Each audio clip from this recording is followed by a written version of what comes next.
Cinécours, met en lien bon court-métrage pays.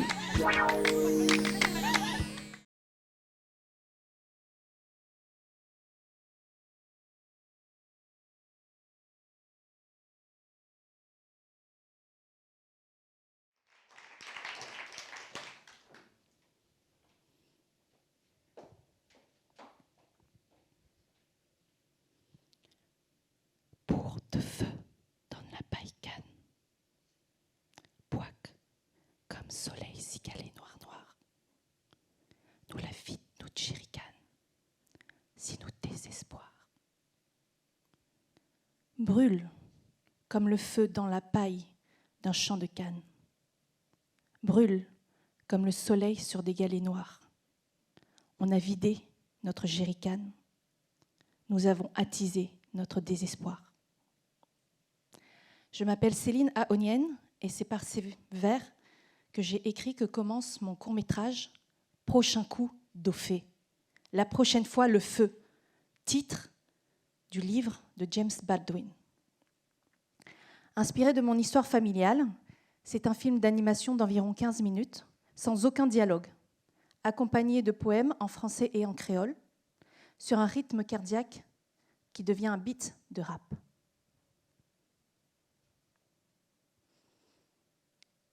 La Réunion, le port 1960. Un livre s'ouvre.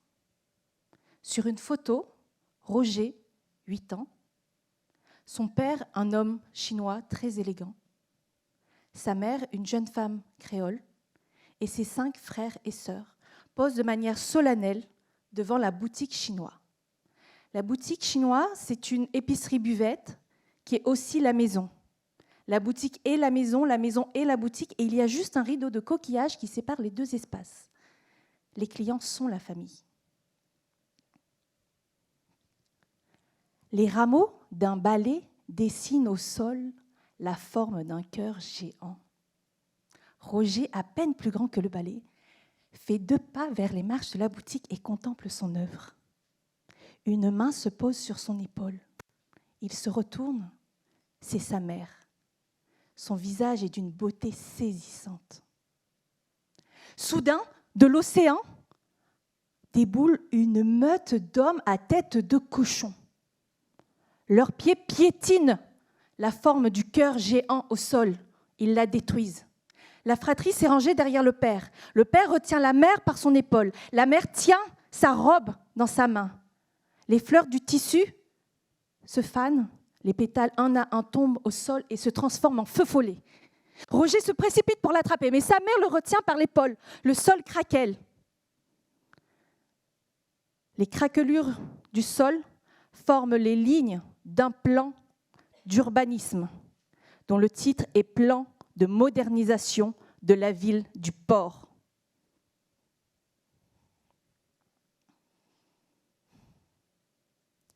La Réunion, le port, 1996. Les rameaux d'un balai dessinent au sol la forme d'un cœur géant. Roger, 30 ans, fait 2 pas vers les marches de la boutique et contemple son œuvre. Une main ridée se pose sur son épaule. Il se retourne, c'est sa mère âgée. Elle est toujours d'une beauté saisissante. Tout a changé dans le quartier. Il y a des grues et des pancartes permis de détruire. Tout a changé, sauf la boutique chinoise, dont les murs représentent un dodo géant et l'inscription « La boutique du peuple » qui clignote. À l'intérieur, c'est une véritable caverne d'Ali Baba. Rita a 8 ans. Elle mâche un chewing-gum qui gonfle comme un ballon d'hélium et la soulève du sol. Roger la retient par la cheville, elle risque de s'envoler. Le ballon éclate. Rita tombe dans les bras de son père, elle rit aux éclats. Dans un bureau de l'administration, un homme à tête de chien, portant un costume et une écharpe bleu, blanc, rouge, tamponne un plan d'urbanisme géant. Permis de détruire, permis de détruire, permis de détruire, permis de détruire. Les coups arrivent jusqu'à la boutique. Roger sursaute. Face à lui, une femme à tête de corbeau. modernisation, urbanisation, expulsion. Roger n'a pas le bac. Il recopie sur les bons de commande le code civil. Roger a foi en la justice française. Il conteste son avis d'expulsion auprès du tribunal, de la cour d'appel, de la cour de cassation. Roger a foi en l'État français. Il écrit un recours au préfet, au ministère de l'Outre-mer, à l'Élysée. Mais la décision des autorités est sans appel. La modernisation de La Réunion se fera par la destruction des quartiers. Roger dirige cette violence institutionnelle contre lui.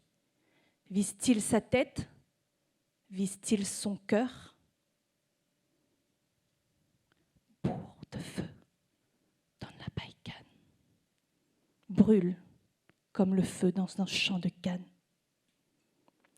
La boutique du peuple sera-t-elle sauvée de la destruction programmée?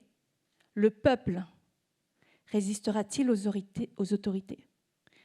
Les autorités parviendront-elles à éteindre le feu qu'elles ont allumé?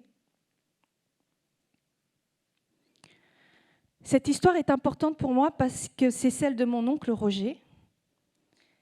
Il a mis 9 mois à me la raconter. 9 mois pour accoucher de cette histoire qu'il chuchote. Parce que cette colère, il ne la crie pas. Tonton Roger chuchote sa colère. Il la chuchote comme pour ne pas réveiller l'âme de son père, qui est arrivé à l'âge de 16 ans de Chine et qui fut accueilli à La Réunion en étant dépossédé de son nom de famille pour avoir un nom francisé. Ce nom francisé, assigné par l'administration coloniale, rompt en quelques lettres un lien millénaire avec les ancêtres. Comme Aimé Césaire qui reprend l'insulte nègre pour en faire le mouvement de la négritude, les premiers immigrés chinois se sont appropriés leurs noms francisés pour les mettre sur les murs de leurs boutiques et espérer réussir et léguer cette boutique maison aux fils pour faire la première pierre de cette nouvelle lignée. Je veux faire ce film pour que tonton Roger arrête de chuchoter, qu'il prenne conscience que c'est un héros.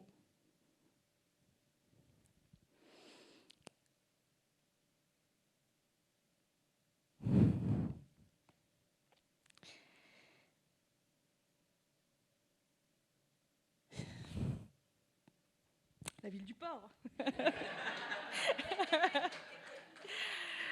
Au-delà de l'histoire de tonton Roger, c'est effectivement la nation des hommes braves, le peuple du port que je souhaite rendre hommage. Ce peuple qui a été présent aux funérailles de Mémé, qui est décédée suite à la destruction de la boutique. Elle n'a pas supporté le choc. Ce peuple qui était présent lors de la veillée mortuaire et le rhum coulait à flot en hommage aux ancêtres.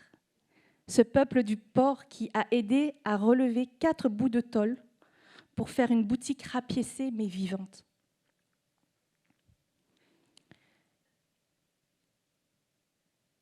En fait, la boutique est également un espace de liberté et de résistance, où les dockers épuisés, les pêcheurs sans pêche et les ouvriers journaliers prennent la parole. Et je pense que c'est cet espace de résistance et de liberté qui, en 1996, devient un enjeu de pouvoir et de contrôle de l'espace urbain moderne.